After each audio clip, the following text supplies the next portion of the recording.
When life was taking its last breaths in Mr. Zay, his two children, Jorginho and Anna, gathered around his hospital bed. The room smelled strongly of medicine, and the atmosphere was heavy, like a farewell. When Mr. Zay started to have difficulty breathing, he called Jorginho over and whispered something in his ear. The next day, the news came out that Jorginho had inherited an absurd amount of money, like 500 million from his father. Anna, a little shocked and a little envious, wondered if there would be anything left for her too. Before we delve deeper into this story, don't forget to like and subscribe to the channel, okay? Bringing you the best stories you've ever heard, click the subscribe button, share with your friends, and let's go. Anna was kind of hidden in the corner of her father's room. The beeping of the machines reminded her that his life was ending. The air was thick, filled with the smell of medicine and unspoken goodbyes. Jorginho, her brother, wasn't even around. He was probably already spending his new money. Meanwhile, Anna was holding an old cell phone that her father had given her. She kept looking at Z, watching his every breath grow weaker. He was her foundation, her guide. Suddenly, the door creaked, and there was Jorginho, her half-brother, who had suddenly become a millionaire. He didn't even pay attention to his father, he just kept looking around the room, as if searching for something more valuable than the life that was slipping away there. "I'll leave you two alone," Jorginho said in a voice without a hint of sadness. He patted his jacket pocket, where it seemed his fortune was kept, and left without even looking back. Anna put her hand in her jacket pocket and felt the cold metal of an old cell phone. It was a gift from her father, strange even, but when she picked it up, she felt a connection with him, a silent promise. Zay moved his hand and Anna came closer, whispering, "I'm here." He opened his eyes with a weak smile. "Remember?" He spoke in a weak voice. "The cell phone is more than it seems." His gaze was intense, as if asking her to understand, to look beyond what she saw, and with a last breath, he was gone, leaving more questions than answers. The funeral was a rush. Jorginho didn't show up. He said he had some business to take care of. Anna was left there suffering alone. Her mother, Dona Helena, was also too ill to notice Jorginho's absurd inheritance and the strange gift Anna had received. Back home, in the middle of Rio de Janeiro, Anna was left alone in her room. The old cell phone was on the table, looking like a closed book full of secrets.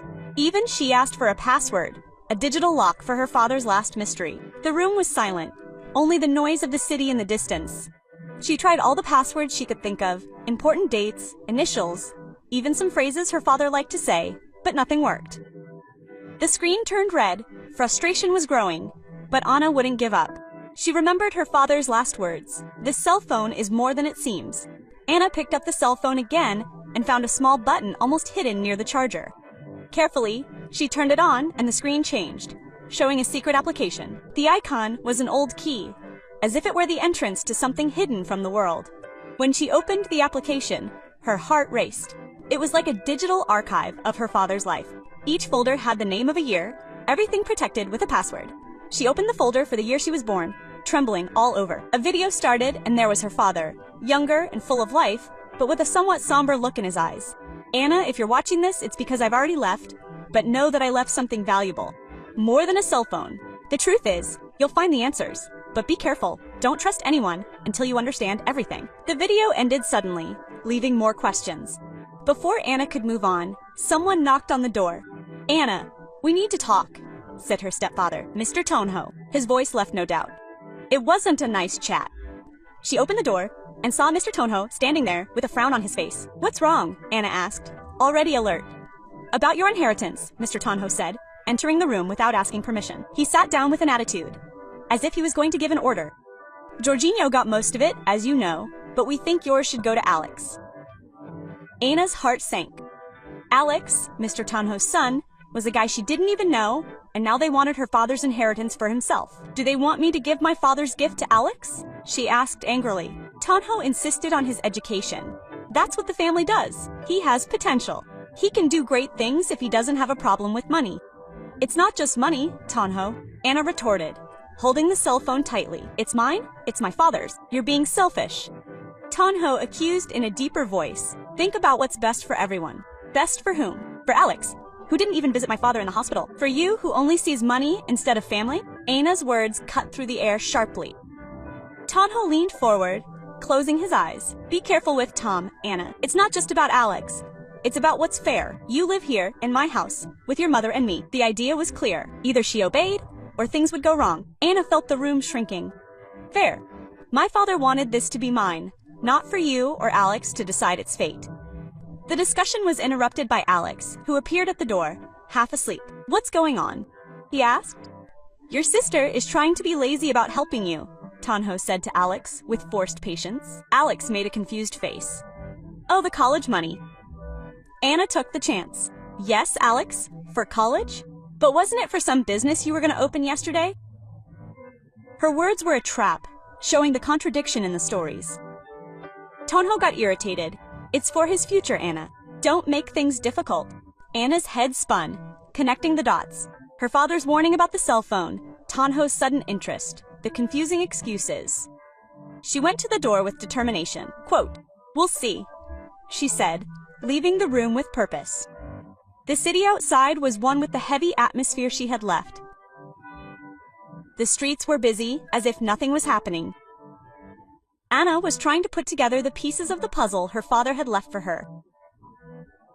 The night was that silence that precedes a storm, and in her apartment she felt every second like a weight.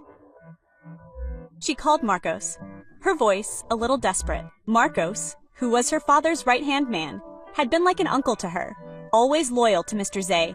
Before Marcos arrived at her building, there had been a call that shook everything up. Anna's fingers were shaking when she called Marcos. It was late, and she knew he might not answer, but she couldn't wait.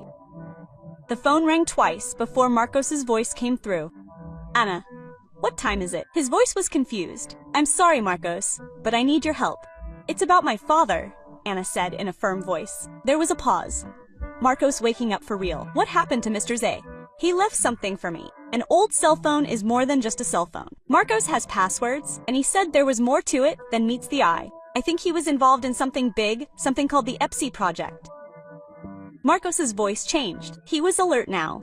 Project Eclipse. Anna, this is dangerous. Where are you? In my apartment. Come on, I'm going as fast as I can. Don't touch that phone until I get there. We need to be careful. Quote, the call ended, leaving Anna in the silence of the apartment. The city outside had no idea of the secrets she was about to discover. When they knocked on the door, it was soft, almost afraid of disturbing the city's sleep. Anna opened it and saw Marcos with a worried face and curious eyes. He was in his early 40s with gray hair, the result of years in front of the computer. Anna, what's going on? Marcos asked as he came in. His gaze went straight to the phone on the table. It's my father's, Anna said, taking it to the table. He left this for me. She handed him the phone, and Marcos looked at the device, seeing its age and the strange icon of the app. Mr. Zay was always a bit dramatic. He murmured with a sad smile. And what's the problem? He asked. Does it have a password? Anna explained. And he said it was more than it seemed. SEUZ's classic. Marcos confirmed, sitting down and picking up the notebook. Let's see what secret your father left for you. They worked in silence for a while. Marcos typed on the notebook, connecting the cell phone. The room was only filled with the sound of the keys and a sigh from Marcos every now and then, as he found another barrier. Ready, he said in a low but excited voice. On the notebook screen, there were several folders with the name of each year. Everything protected, but I think I can open it. While they waited for the magic of technology, Anna told them about the fight with SEU Tan and Alex, the pressure for her to hand over the cell phone. Marcos became more serious with each word. It's not just about the inheritance, right? Marcos asked, looking at her. There's something else behind it. Anna confirmed. My father mentioned the Eclipse project in the message. Marcos opened his eyes. Project Eclipse? I've heard. They said it was supposed to be a secret operation for illegal surveillance.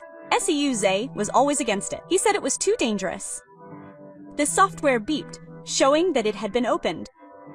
Marcos opened the first file with information about money linked to the project. It was clear that Mr. Zay was tracking the money, finding out who was involved.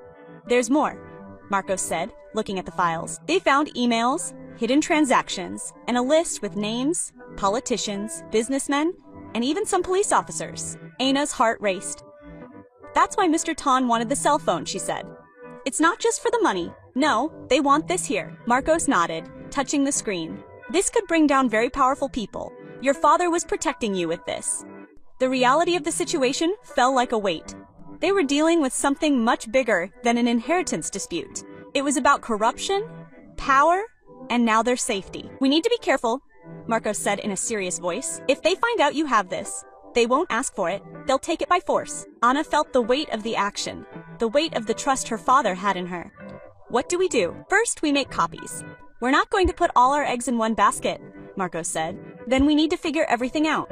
We need to disappear, find a place to work without being watched. Quote, meanwhile, Marcos created passwords for the files, making copies in various places, even in the cloud, with super protected passwords. Anna watched, admiring Marcos more and more. We need to create a form of communication that can't be tracked.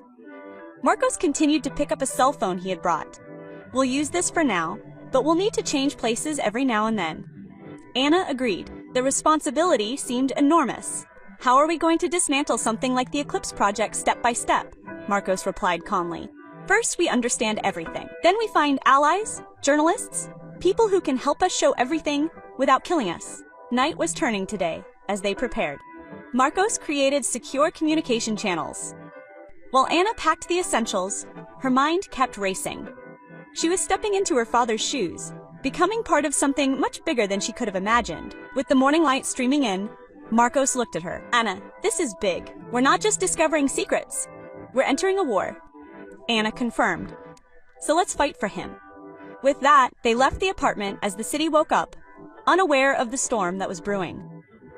They went to a safe house that Marcos knew, a place where they could investigate the secrets of the Eclipse project without anyone getting in the way. The trip was tense. Marcos took a long detour to make sure they weren't being followed, while Anna checked the mirrors to see if there was anything strange. They didn't talk much. The weight of the mission was between them. The house was old and boring, with closed windows, well hidden in a corner of the city. Marcos had prepared everything with backup power and internet that didn't need a provider, and some rooms with technology equipment. We'll be safe here for a while, Marcos said, setting things up. But safety is temporary. We need to change and learn all the time. Quote, Anna saw Marcos start to investigate, his face lit up by the screens. She felt fear and courage at the same time.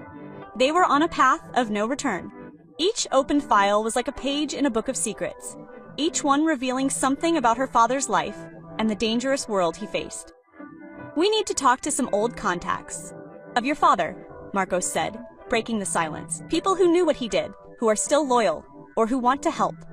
Quote, and let's be careful who we trust. Anna added, my father said not to trust anyone until you understand everything. Marcos looked at her with a proud smile. Quote, you learn fast. It's just like him. The day was dawning, and they worked with the silence being broken by the computers. They were about to start something very important, a revelation that could change everything or end everything. The house was strangely silent, only the noise of Marcos's laptop and Anna's footsteps. The first light of the morning entered through the cracks in the windows, leaving rays in the room. Marcos was on the computer, talking to himself as he opened more files. Quote, almost there, he said in a tired and excited voice. If it works, we'll know everything about the project's money. Anna was near the window, looking through the sentences. Marcos, I can't get it out of my head. What if they find us? Marcos asked. He frowned. We were careful. Trust me. No one knows. Suddenly, a bang broke the silence. The door opened with such force that papers and equipment flew everywhere. Jorginho was standing there with a frown on his face, his suit all disheveled. In his hand, he had a firearm. Anna, he said angrily, looking at her and Marcos. You have a lot of explaining to do. Marcos raised his hands.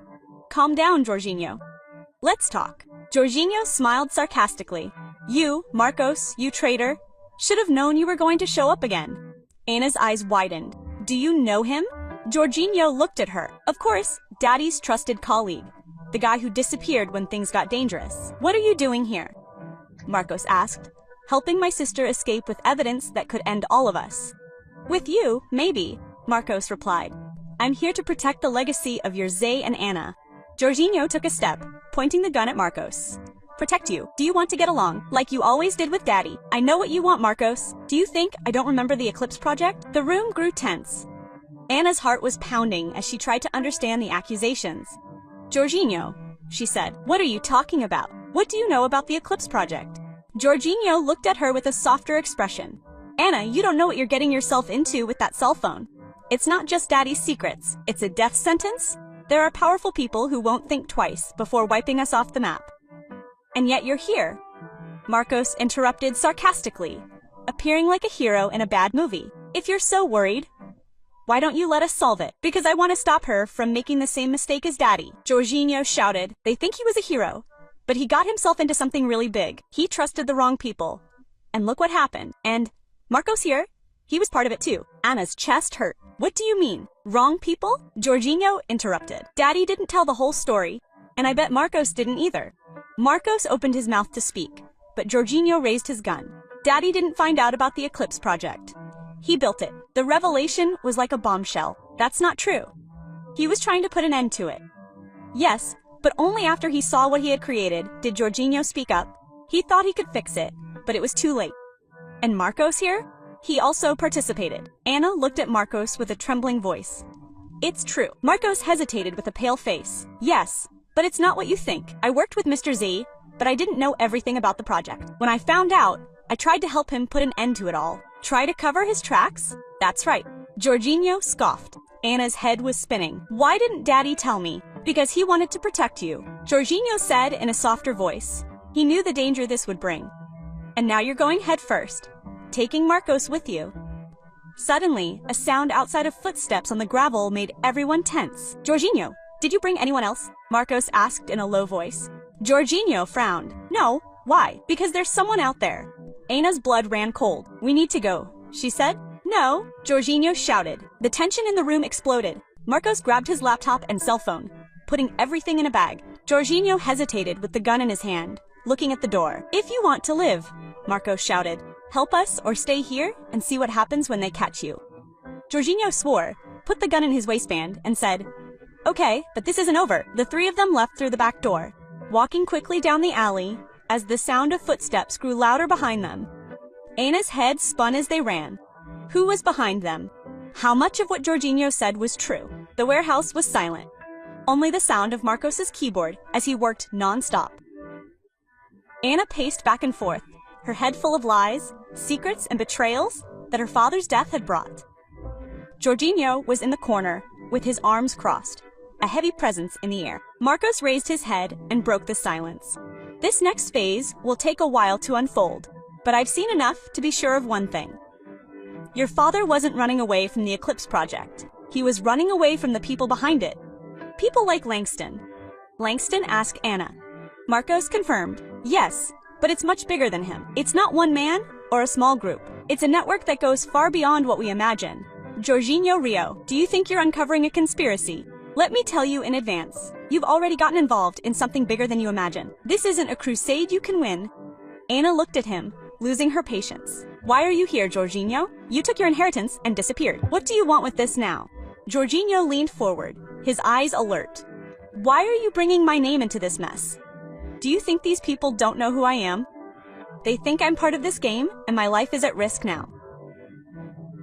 You didn't care about your family when you took the money and left? Anna said angrily. Maybe, if you had stayed, Dad wouldn't have to protect me alone, she replied. Jorginho frowned. Don't you understand? That money wasn't just an inheritance, it was a way to shut up. Quote, Anna was shocked. They paid me to keep quiet, Jorginho said angrily. Dad made a lot of enemies when he tried to end the project.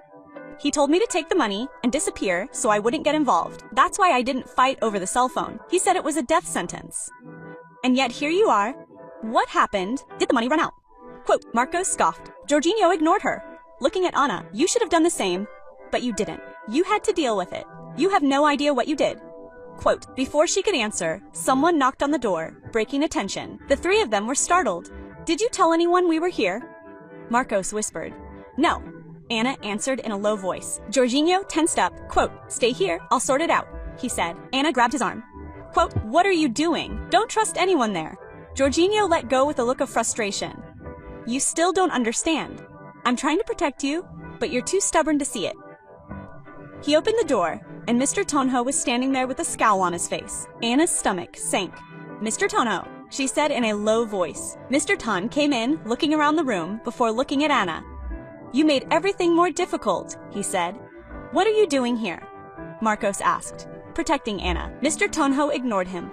looking at her. I told you to hand over your cell phone, Anna. You could have avoided all of this, but now you forced me to act. Anna felt a chill run down her spine. What are you talking about? Mr. Tonho looked at Jorginho, who looked away. He thought Jorginho came on his own. He's helping me track you. You're a problem, Anna. And if you don't hand over your cell phone willingly, we'll take it by force. Anna's blood ran cold. Everything made sense. The sudden appearance, Jorginho's insistence on helping, it was all a plan. The half-brother had not come to help, but to betray. Quote, are you working with them? Anna whispered. Jorginho didn't look at her. Quote, isn't that what you think? They didn't give me a choice. You always have a choice, Marcos said. And you made the wrong one. Mr. Tonho approached. Enough. Give me your cell phone, Anna. We'll leave you alone. Keep going, and I don't know what might happen. Anna clutched her purse with her cell phone. Do you think I'm going to give up after everything Dad did to protect this? Mr. Tonho sighed, taking a gun from his coat. I hope you understand. Don't make things difficult. Before anyone could react, Marcos advanced. Mr. Tonho's arm. The gun went off, the sound echoing through the warehouse. Anna threw herself behind some boxes, her heart racing. Quote, run, Marcos shouted, fighting with Mr. Tonho for the gun. Anna hesitated for a second, before grabbing her purse and running out the back door. Jorginho shouted, but she didn't look back. The only thing she thought about was surviving. When she got out into the alley, the morning sun blinded her for a moment, but she didn't stop. She heard footsteps behind her, someone following her. Quote, stop, Anna, Jorginho shouted. But she ran faster. She turned into a side street, thinking about everything. Marcos was inside, fighting for his life. Jorginho and Tonho were behind her, and somewhere the people from the Eclipse project were getting closer.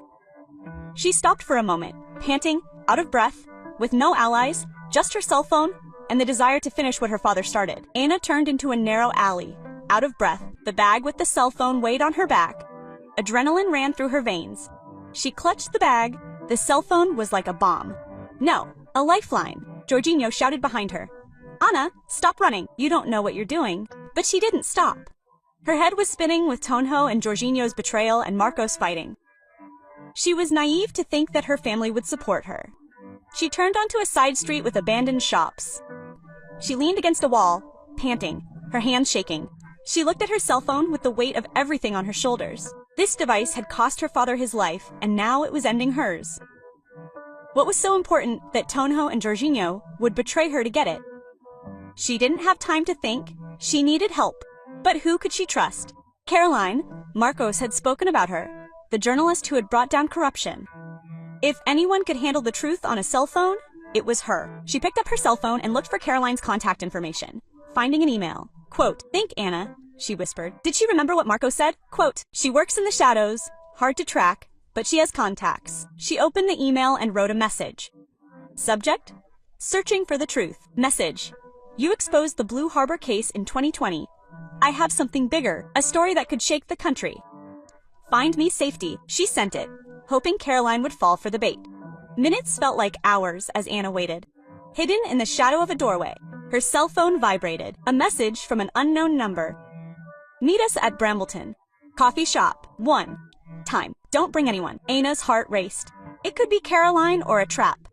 She put her cell phone away and decided she would take her chances. An hour later, the coffee shop was a simple, old place. Anna looked around tensely. She hid her cell phone deep in her purse, trying to look inconspicuous. Inside, a woman sat alone at a table, her back to the wall. She was in her early 30s, wearing jeans and a jacket, but her attentive gaze and confidence drew attention. Anna approached. Caroline, voice? She asked. The woman looked blank. You're either too brave or too stupid to show up here. I didn't have much of a choice, Anna replied, sitting down in front of her. Marcos said you could help. Caroline's expression changed at Marcos's name. Marcos Foster. Is he involved in this? Yes, Anna said. He helped me open some files my father had left about something called the EPS project. Caroline looked at her, searching for lies. Quote, if what you say is true, you're in more danger than you think. I already know, Anna said. My stepfather tried to kill me. Caroline's lips tightened. They're escalating the level of violence. We don't have much time. Tell me everything. Anna told her everything, and Caroline became more serious with each detail. Project Eclipse. Caroline spoke slowly. Quote, I've heard rumors. A secret initiative that doesn't officially exist. If your father had proof That explains their rush to get you. Do you think you can help? Anna asked. Caroline looked at her purse. Quote, let me see your cell phone. Anna hesitated. Her father's last sentence, don't trust anyone, went through her head. But Caroline was her only chance. She took out her cell phone and handed it to Caroline. She examined it. I've seen cell phones like that, designed to hide the truth. She looked at Anna. Quote, did you say Marcos was opening the files? Yes, but he didn't have time to finish, she replied. There's a lot in there. Money records, names, and a list of people to be killed. Caroline opened her eyes. A list of people to be killed. Journalists, activists, even politicians, and my name is on it. Caroline leaned back in her chair, serious. This is much bigger than I thought. Before Anna could answer, the doorbell rang. She looked and saw Jorginho at the door, looking straight at her, angry and desperate. Behind her, 2 men in suits came in looking for her. Anna, Jorginho said calmly. Let's avoid a scene. Caroline became serious. Who is this? My half-brother? Anna whispered. And the men are not here for coffee. Caroline looked at the back door. Follow me. Anna and Caroline ran out the back into the alley. They heard Jorginho and the men shout when they saw that the two had left. Quote, this way, Caroline said, leading Anna through a maze of alleys. The journalist moved with precision, fast and calculating. Anna's heart was pounding as she followed. Quote, where are we going? She asked. Somewhere safe, where they won't find us. A car screeched to a halt at the end of the alley, cutting them off. One of the men got out with his hand on his coat. Quote, run, Caroline said. They ran again, the men following behind. Anna's legs burned. She could barely breathe. She clutched her purse, her father's voice echoing. This cell phone is more than it seems. They finally managed to escape, entering an abandoned warehouse on the outskirts of town. Caroline closed the door, taking a deep breath. Anna fell to the ground, breathless. Quote, I can't take it anymore, she said. You have no choice, Caroline replied. But you're not alone anymore. Caroline opened her cell phone with the ease of someone going through secret files. With each file, her face grew more astonished. It's not just about the Eclipse project, Caroline said. Her father wasn't just gathering evidence, he was creating a shield. A shield? Anna asked. Caroline showed her cell phone with a new folder she had opened. On the screen was a message from her father. Anna, the truth will protect you. Follow the coordinates.